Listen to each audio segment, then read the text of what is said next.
घर पर। हम बहुत प्रॉब्लम में बानी। काहे का भइल? सब कुछ पता चल गई। का पता चल गई? ओ लड़का के सब पता चल गई कि हमार फेक प्रोफाइल है। देख लू, पहले ही तहरा के कहले रहनी कि तू आग के साथ खेल रहल बाड़ू। बहुत बड़ा प्रॉब्लम फंस गई। तू हमार एक भी बात न सुन लो। देख उहे भइल नो। हम कहले रहनी रोवे से कौनो फायदा ना छपी। तहार सारा इज्जत मिट्टी में मिल गई। काहे कैलू तू ई सब? तब काहे ना सुन लो हमार बात? लावण्य बताओ हम का करी, प्लीज बताओ हम का करी। कंट्रोल कर प्रियंका, हम आवतनी, सब ठीक हो जाए। अभी बहुत रात हो गई बा, हम कल सुबह पहुँचाई। प्लीज रोवल बंद कर। ठीक बा, हम रखतनी।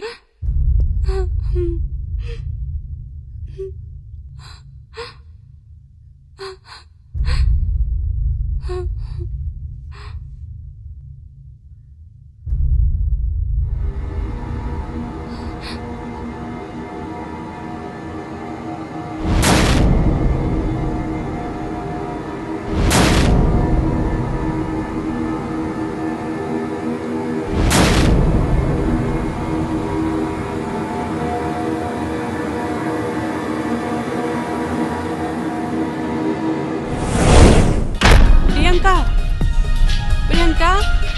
उठना। प्रियंका बात करी। प्रियंका उठना। प्रियंका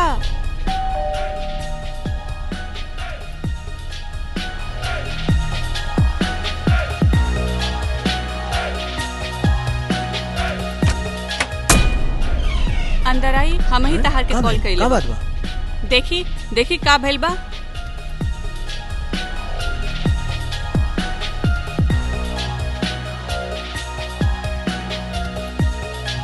देखी का भइल बा। देखी कितना सारा नींद के गोली खा लेल। मतलब एकरा के जानतर तो? मतलब हमनी के डॉक्टर ना है। लॉनली रोज में कितना बार चैटिंग कैले बार, गंदा बात कैले बार, फ्लर्टिंग कैले बार। ओकर नतीजा ई है नींद के गोली खा के ई हालत बा एकर। हेलो प्रियंका। हेलो एकर सांस अब ही चलत। हम एम्बुलेंस के बुला ले बानी। अब तक शिट। अभिरू हमरा शर्म आवत। अरे ये सोच के हम तहरा जैसे आदमी से प्यार करत। अरे हमरा के कैसे मालूम हुई? हमरा मालूम रहे कि वो फेक प्रोफाइल है। फेक प्रोफाइल? ई जानले के बाद भी तू लगातार एकरा के मैसेज करत रहल, फोन करके बदतमीजी करत। माय गॉड, तहरा मुंह पर नो प्रगति के शब्द नहीं खे जचत। ई सब अच्छा बात तहरा मुंह से सुने के घिन आवत। तू अगर सचमुच में अच्छा इंसान हो तो तोहार लाइफ में एकरे के अपनावे के पड़ी। And now the decision is yours. Madhavi Latha हेने आओ। माधवी अरे तेरी की